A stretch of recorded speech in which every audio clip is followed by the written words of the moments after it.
To Imrana kitchen. இன்றைக்கி இம்ரானா கிச்சனில் bread role எப்படி செய்யுது சொல்லிட்டு பார்க்கலாம். அதுக்கு ஃபஸ்ட்டு ப்ரெட்டை ஒரு மிக்ஸி ஜாரில் போட்டு தூள் பண்ணி எடுத்துக்கிட்டேன். இதை அப்படியே ஒரு தட்டில் வச்சுக்குவோம்.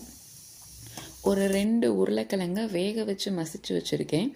இது கூட ஒரு பெரிய வெங்காயத்தை பொடி பொடியாக கட் பண்ணி ஆட் பண்ணிவிட்டு ஒரு பச்சை மிளகாயும் கட் பண்ணி ஆட் பண்ணிக்குவோம். இது கூட நறுக்கிய மல்லி இலையும் ஆட் பண்ணிவிட்டு ஒரு 1/2 டீஸ்பூன் அளவு இஞ்சி பூண்டு பேஸ்ட், 1/2 ஸ்பூன் அளவு மிளகாய்த்தூள், 1/4 ஸ்பூன் மல்லித்தூள், 1/4 ஸ்பூன் ஜீரகத்தூள், 1/4 ஸ்பூன் மஞ்சள் தூள் போட்டுக்குவோம். ஒரு 1/4 ஸ்பூன் கொஞ்சம் அதிகமாக கரம் மசாலா போட்டுட்டு நல்லா ஒரு கை நிறையா ப்ரெட் தூள் செஞ்சு வச்சுருக்கோம்ல அதையும் எடுத்து போட்டுக்குவோம். ப்ரெட் க்ரம்ஸை போட்டுட்டு உப்பு தேவையான அளவு போட்டு நல்லா பிசைஞ்சு விட்டுக்குவோம்.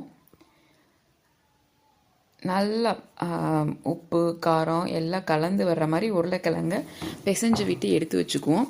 இது கூட நான் ஒரு தட்டில் மைதா மாவு கரைச்சி வச்சுருக்கேன், இன்னொரு தட்டில் ப்ரெட் க்ரம்ஸு, இன்னொன்றில் உருளைக்கிழங்கு மசிச்ச மசாலா. நம்ம கையில் எண்ணெய் தடவிட்டு நல்லா ரோல் மாதிரி கொஞ்சம் உருளைக்கிழங்கு மசாலா எடுத்து உருட்டி வச்சுக்குவோம்.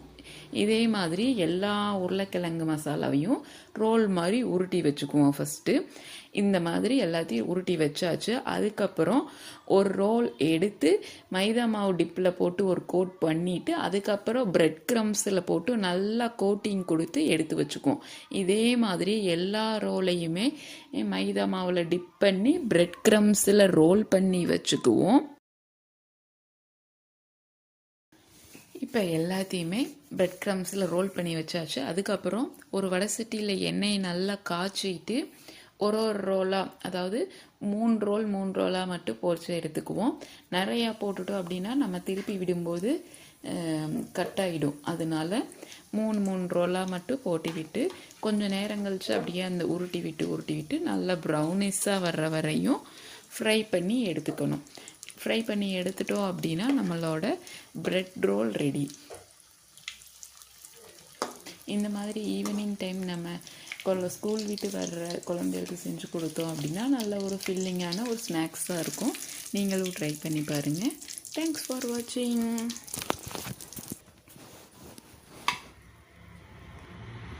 இந்த வீடியோ உங்களுக்கு பிடிச்சிருந்துச்சுன்னா லைக் பண்ணுங்கள், ஷேர் பண்ணுங்கள், சப்ஸ்கிரைப் பண்ணுங்கள். மறக்காமல் பக்கத்தில் இருக்க பெல் ஐக்கானை கிளிக் பண்ணுங்கள்.